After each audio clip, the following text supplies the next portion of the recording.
The Lord be with you. And with your spirit. A reading from the Holy Gospel according to St. Luke. Glory to you, O Lord.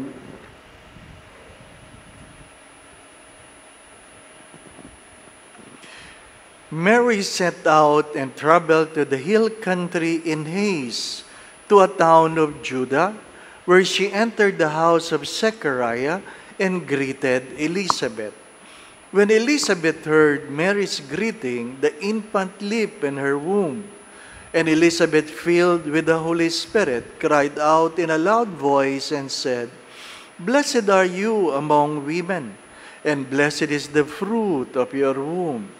And how does this happen to me, that the mother of my Lord should come to me? For at that moment the sound of your greeting reached my ears.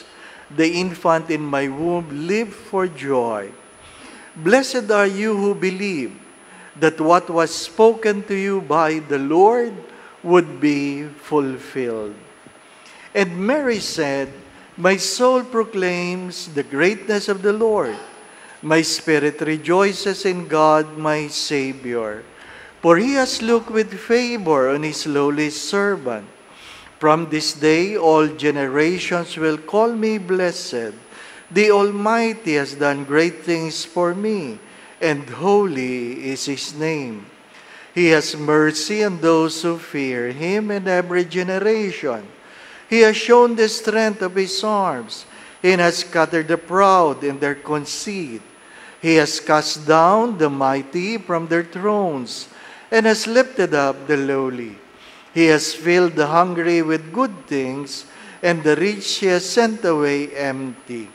He has come to the help of His servant Israel, for He has remembered His promise of mercy, the promise He made to our fathers, to Abraham and his children forever." Mary remained with her about 3 months and then returned to her home.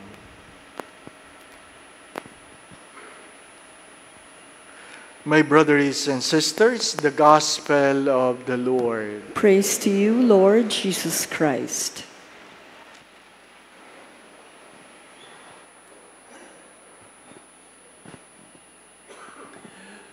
A non-Catholic made a comment and said, "Assumption, another reason for Catholics to worship Mary." Assumption, another reason for Catholics to worship Mary. Wrong. We never worship Mary. We give Mary the reverence she deserved because of her role in our salvation. The second reading says, Jesus has raised from the dead. Before Jesus has to be raised from the dead, He has to die. But before He has to die, He has to be born. And for Jesus to be born, a woman has to give birth on Him. For God to be human, He has to be born of a woman.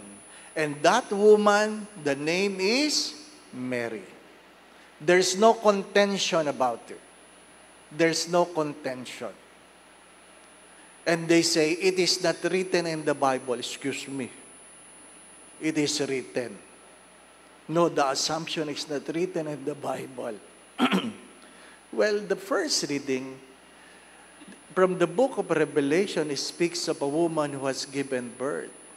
But it's also in the Revelation that a woman was being crowned with 12 diadems. Who is this woman? We believe it's Mary. How did she went to heaven? She was assumed to heaven.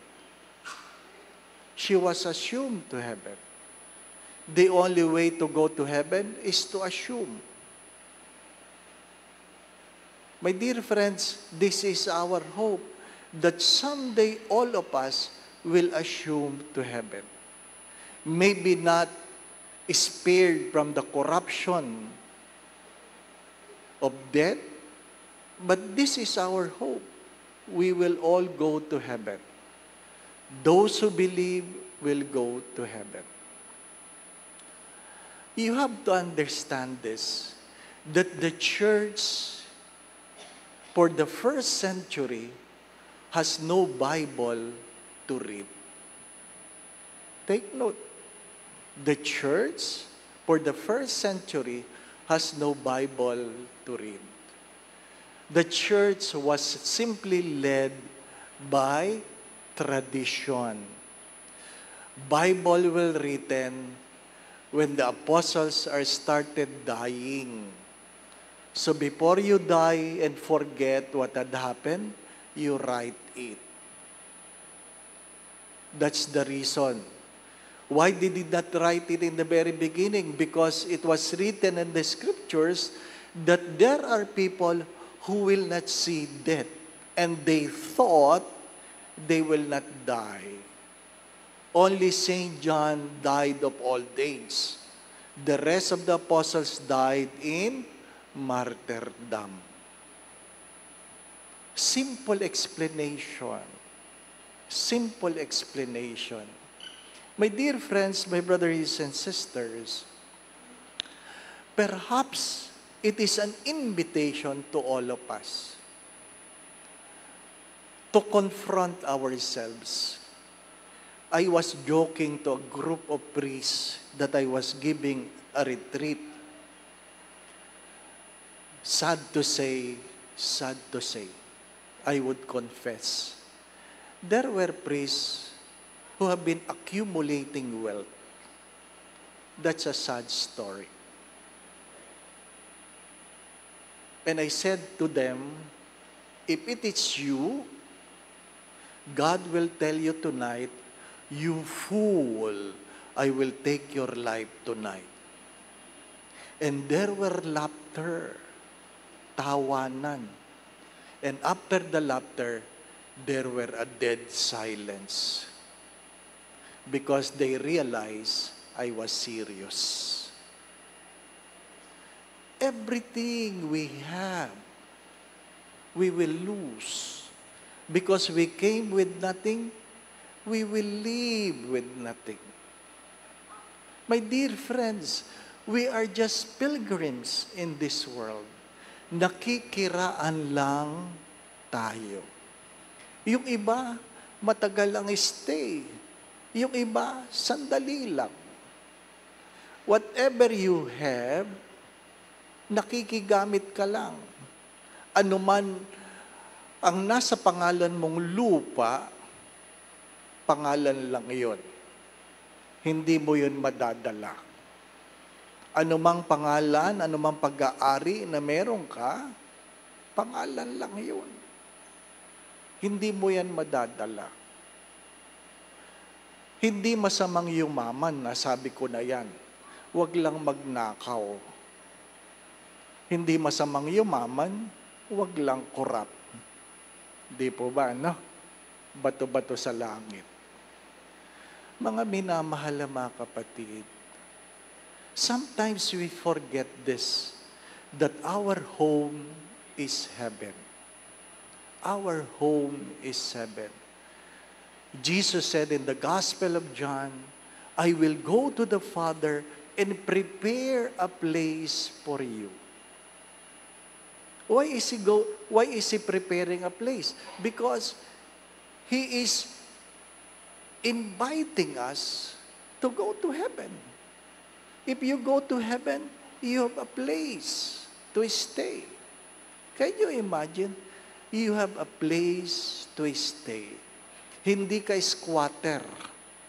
Ha? You have a place to stay. Ano itsura? Di ko alam. Hindi pa ako nakakarating. Hindi ako nagmamadali. Hindi po ba? Hindi ako nagmamadali. But there is a place to stay. It means we will go there.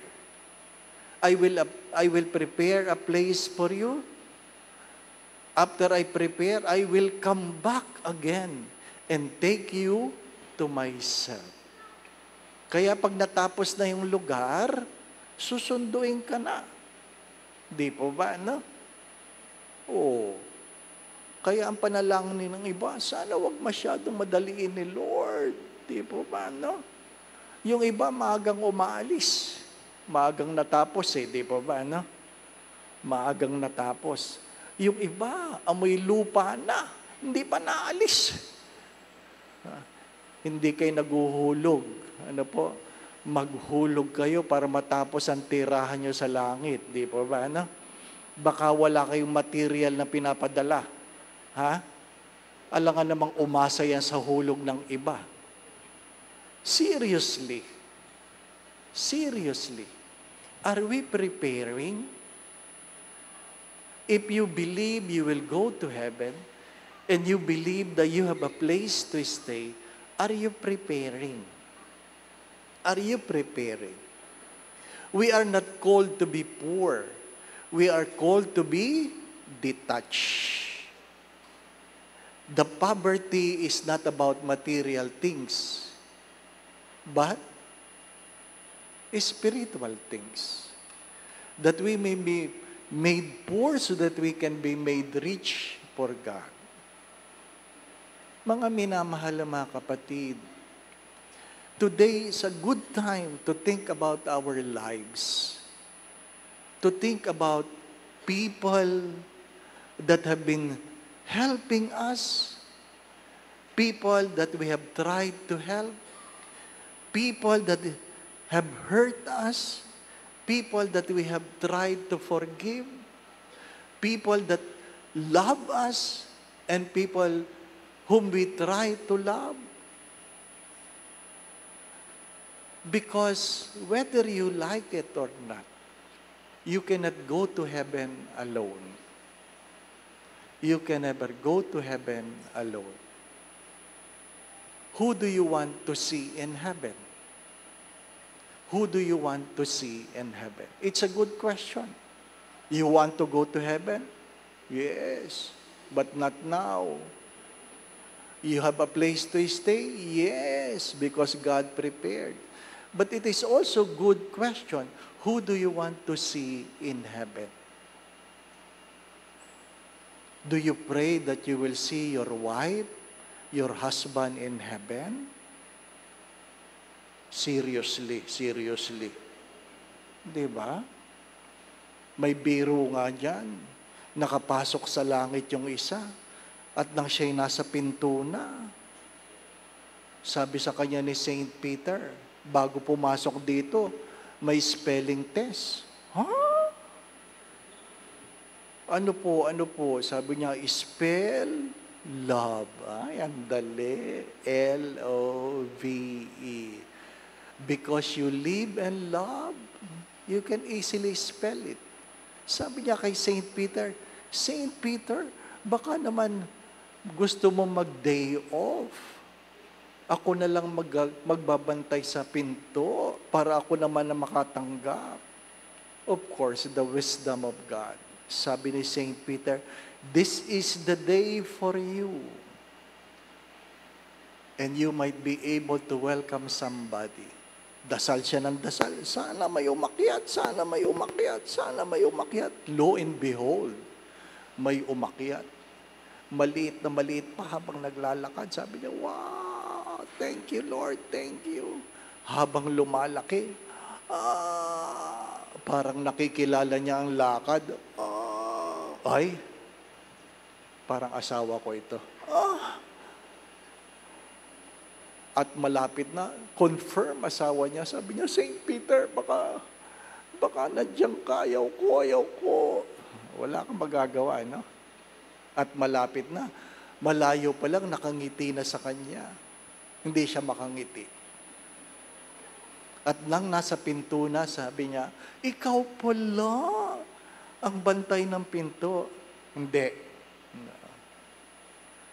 Naihilang si Saint Peter. Papasukin mo na ako, sabing ganon. Okay. Hindi, may spelling test dito. Ano? Sabi niya, spell Czechoslovakia. Kahit ako, di ko yun alam. Kahit ako. Hindi ko ano ibig ko sabihin? Ikaw ba ang dahilan para ibang tao hindi makapasok? Seriously. You want people to go to heaven. What have you done that they may be able to go to heaven? Amen. If given a chance, you will go to Holy Land, you will visit the church called the Dormition Abbey. The Dormition Abbey. If you go down to the basement, in one of the chapels, you will see an icon of the Assumption of Mary. The Assumption of Mary. What can you see in that icon? That Mary was being taken by Jesus to heaven. Mary was taken by Jesus to heaven. What is beautiful about that icon? The icon says, Jesus will not wait for Mary in heaven. Jesus has taken Mary to heaven. My dear friends, heaven is our home. And it's also good to ask the question, who do you want to see? Seriously, who do you want to see? What are you trying to do that you may see the person you love in heaven? The Lord be with you. And with your spirit. And may Almighty God bless you and your family, the Father, the Son, and the Holy Spirit.